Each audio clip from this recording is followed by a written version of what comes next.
ಸಿಂಹಾದ್ರಿ ಕನ್ನಡ ಗೆಳೆಯರ ಬಳಗ ಹಾಗೂ Shri T Thimmaiah charitable trust ಮತ್ತು lord Shri Krishna group of institutions ವತಿಯಿಂದ ನೂತನವಾಗಿ ನಿರ್ಮಿಸಲಾಗಿರುವ ಬಸ್ ನಿಲ್ದಾಣ ಹಾಗೂ ಶುದ್ಧ ಕುಡಿಯುವ ನೀರಿನ ಘಟಕ ಮತ್ತು ಸಾರ್ವಜನಿಕರ ಉಚಿತ ಶೌಚಾಲಯ ಉದ್ಘಾಟನಾ ಸಮಾರಂಭ.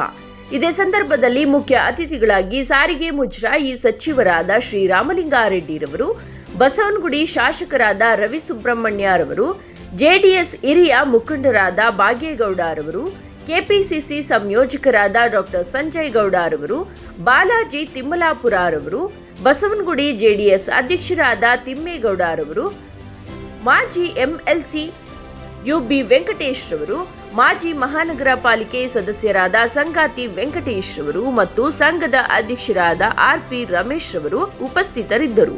ಇದೇ ಸಂದರ್ಭದಲ್ಲಿ ಸಾವಿರಾರು ಜನರಿಗೆ ಅನ್ನದಾನ ಕಾರ್ಯಕ್ರಮ ಏರ್ಪಡಿಸಲಾಯಿತು.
ಇವತ್ತೇನು ನಮ್ಮ ಬ್ಯಾಂಕ್ ಕಾಲೋನಿಲಿ ಸಿಂಹಾದ್ರಿ ಗೆಳೆಯರ ಬಳಗದಿಂದ ಒಂದು ಶೌಚಾಲಯ ಮತ್ತು ನೀರಿನ ಘಟಕ ಇವತ್ತೇನು ಓಪನ್ ಮಾಡಿದಾರೆ ಸಾರ್ವಜನಿಕರಿಗೋಸ್ಕರ ಒಂದು ಒಳ್ಳೆಯ ಒಂದು ಉದ್ದೇಶ ಇಟ್ಕೊಂಡು ಇವತ್ತು ಒಂದು ಒಳ್ಳೆ ಇಡೀ ಸಿಂಹಾದ್ರಿ ಗೆಳೆಯರ ಬಳಗದ ಪದಾಧಿಕಾರಿಗಳು, ನಮ್ಮ ರಮೇಶ್ ಇರ್ಬೋದು, ಭಾರ್ಗವ್ ಇರ್ಬೋದು, ಎಲ್ಲ ತಂಡದವರು, ಎಲ್ಲ ಸ್ನೇಹಿತರು ಇರ್ಬೋದು, ಎಲ್ಲ ಸೇರಿ ಇವತ್ತೊಂದು ಒಗ್ಗಟ್ಟಾಗಿ ಒಂದು ಒಳ್ಳೆ ಕೆಲಸ ಮಾಡಿದ್ದಾರೆ. ಸೊ ಯಾಕೆಂದ್ರೆ ಹೆಣ್ಮಕ್ಳು ಈ ಭಾಗದಲ್ಲಿ ಎಲ್ಲ ಓಡಾಡ್ತಾ ಇರ್ತಾರೆ ದಿನ ಬೆಳಗಾದ್ರೆ, ಆದ್ರೆ ಶೌಚಾಲಯ ವ್ಯವಸ್ಥೆ ಇರ್ಲಿಲ್ಲ ಇಲ್ಲಿ. ಸೊ ಆ ವ್ಯವಸ್ಥೆ ಒಂದಾಗಿದೆ.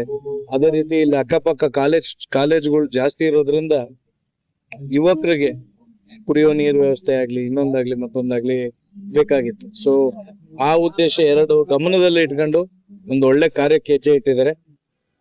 ಈ ಗೆಳೆಯರ ಬಳಗ ಜೊತೆ ನಾನು ಇದ್ದೇನೆ ಅಂತ ಹೇಳಲಿಕ್ಕೆ ನಾನು ಇಲ್ಲಿವರೆಗೂ ಬಂದಿದ್ದೆ. ಅವ್ರು ಮಾಡೋ ಪ್ರತಿಯೊಂದು ಕೆಲ್ಸಕ್ಕೂ ನಾನು ನನ್ನ ಯೋಗ್ಯತೆ ಇರೋಷ್ಟು ಅವ್ರಿಗೂ ಸಹಾಯ ಮಾಡ್ತಾ, ಸಪೋರ್ಟ್ ಮಾಡ್ತಾ ಅವ್ರ ಜೊತೆ ಇರ್ತೇನೆ ಅಂತ ಈ ಮಾಧ್ಯಮ ಮುಖಾಂತರ ಹೇಳ್ತೇನೆ. ಒಳ್ಳೇದಾಗ್ಲಿ ಎಲ್ಲರಿಗೂ. ನಮ್ಮ ಈ ಸಿಂಹಾದ್ರಿ ಗೆಳೆಯರ ಬಳಗ ನಾವು ಸುಮಾರು ವರ್ಷದಿಂದ ಇಲ್ಲಿ ರಾಜ್ಯೋತ್ಸವವನ್ನ ಸಂಘದವರು ಆಚರಿಸ್ಕೊಂಡು ಬರ್ತಾ ಇದ್ರು. ಯಾವುದೇ ಸಂಘ ಸಂಸ್ಥೆಗಳು ರಾಜ್ಯೋತ್ಸವ, ಅಣ್ಣಮ್ಮ, ಗಣೇಶ ಮಾಡೋದು ತುಂಬಾ ಸಹಜ.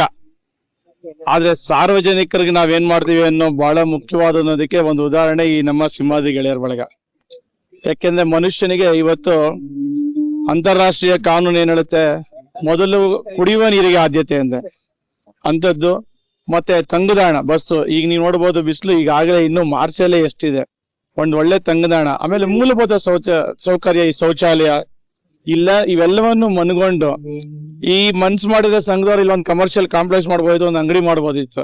ಆದ್ರೆ ಇದನ್ನೆಲ್ಲ ಸಾರ್ವಜನಿಕರಿಗೆ ಒಂದು ಒಳ್ಳೆ ರೀತಿಯಲ್ಲಿ ಅನುಕೂಲ ಆಗ್ಬೇಕು ಅನ್ನೋ ಒಂದು ಉದ್ದೇಶದಿಂದ, ಆಮೇಲೆ ಈ ಸ್ಥಳ ಇದೆಯಲ್ಲ, ಈ ಸ್ಥಳದಲ್ಲಿ ಮಾಡ್ಬೇಕಾದವರಿಗೆ ಬಹಳಷ್ಟು ಚಾಲೆಂಜ್ಗಳನ್ನ ಫೇಸ್ ಮಾಡಿ ಆಯ್ತಾ, ಸುಮಾರು ವರ್ಷ ನಂತರ ಪ್ರತಿ ಒಬ್ಬೊಬ್ಬ ದಾನಿಗಳಿಂದ ಕಲೆಕ್ಟ್ ಮಾಡಿ ಯಾವುದೇ ತರದ ಒಂದು ಹಣಕಾಸು ಇನ್ನೊಂದು ಮಿಸ್ಯೂಸ್ ಆಗ್ದಂಗೆ ಆ ಕನ್ನಡನ ಕರ್ನಾಟಕದಲ್ಲಿ ಕನ್ನಡಿಗರಿಗೆ ಇಂಥ ಒಳ್ಳೆ ಒಂದು ಉಚಿತವಾದಂತ ಒಂದು ಏನಂತೀರಾ ಎಲ್ಲ ಅನುಕೂಲ ಮಾಡಿಕೊಟ್ಟಿರೋದಕ್ಕೆ ನಾನು ನಿಮ್ಮೆಲ್ಲರ ಪರವಾಗಿ ಸಿಂಹಾದ್ರಿ ಗೆಳೆಯ ಬಳಗಕ್ಕೆ ಧನ್ಯವಾದ ಹೇಳ್ತೀನಿ. ಎಲ್ಲರಿಗೂ ಸಹ ನಮಸ್ಕಾರಗಳು.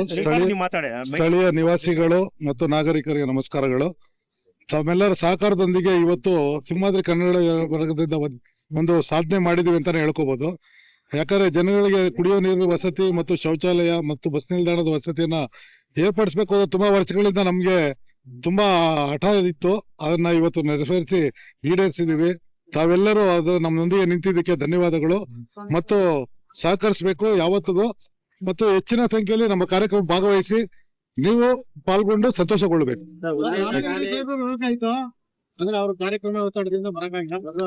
ಹಲವಾರು ಗಣ್ಯರು ನಾಯಕರು ಎಲ್ಲರೂ ಬರ್ಬೇಕಿತ್ತು. ಅವರವರು ಕೆಲವೊಂದು ವಿಚಾರಗಳಿಂದ ಬರೋಕ್ಕಾಗ್ಲಿಲ್ಲ. ಅಂತದ್ರಲ್ಲೂ ಇವರು ಬಿಡುವಿಲ್ಲದೆ ಇದ್ರು ನಮಗೋಸ್ಕರ ಬಿಡುವು ಮಾಡ್ಕೊಂಡು ಸನ್ಮಾನ್ಯ ಬಾಲಾಜಿ ತಿಮ್ಲಾಪುರ ಅವರು ನಮಗೋಸ್ಕರ ಬಂದ್ರು, ನಮ್ಮ ಒಂದು ಇದನ್ನ ನೆರವೇರಿಸಿದ್ದಾರೆ. ಒಂದೇ ಇದು ವಿಚಾರ ಹೇಳ್ಬೇಕಂದ್ರೆ ಇವತ್ತಿಂದ ನಮ್ಮ ಬಡಾವಣೆಯವರಿಗೆ ತುಂಬಾ ಸಂತೋಷ ಉಂಟಾಗಿದೆ. ಕುಡಿಯೋ ನೀರು ಇಲ್ಲೇ ಸಿಕ್ಕಿದೆ, ಬಸ್ ನಿಲ್ದಾಣ ಎಲ್ಲವೂ ವ್ಯವಸ್ಥೆ ಆಗ್ತಾ ಇದೆಯಲ್ಲ, ಅದ್ರ ಬಗ್ಗೆ ತುಂಬಾ ಸಂತೋಷ ಹೊಂದಿದ್ದಾರೆ ಜನಗಳು. ಇದಕ್ಕೆ ಬಂದು ಕಾರ್ಯಕ್ರಮ ಅದ್ದೂರಿಯಾಗಿ ನೆರವೇರಿಸಿಕೊಟ್ಟಿದ್ದಕ್ಕೆ ಬಾಲಾಜಿ ತಿಮ್ಲಾಪುರ ಅವ್ರಿಗೂ ನಾವು ಧನ್ಯವಾದಗಳನ್ನ ತಿಳಿಸ್ತೀವಿ.